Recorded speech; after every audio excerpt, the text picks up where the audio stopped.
Chairman Pakistan Tehreek Insaf Imran Khan نے چودھری پرویز الہی کو پارٹی کا صدر مقرر کر دیا۔ عمران خان کے دستخط کے بعد پرویز الہی کی بطور پی ٹی آئی صدر تقرری کا نوٹیفیکیشن جاری کر دیا گیا۔ سابق وفاقی وزیر فواد چودھری نے عمران خان کی جانب سے تقرری کے نوٹیفیکیشن کی کاپی پرویز الہی کو پیش کی۔ اس موقع پر چودھری پرویز الہی نے عمران خان سے اظہار تشکر کیا اور کہا کہ پی ٹی آئی چیئرمین نے جو اعتماد کیا ہے اس کے لیے شکر گزار ہوں۔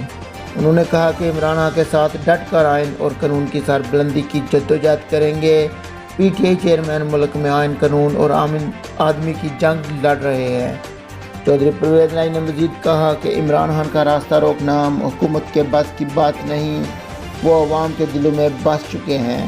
ان کا کہنا تھا کہ ملک میں ہونے والے ہر سروے اور ہر ضمنی الیکشن عمران خان کی مقبولیت کی گواہی دے رہے ہیں۔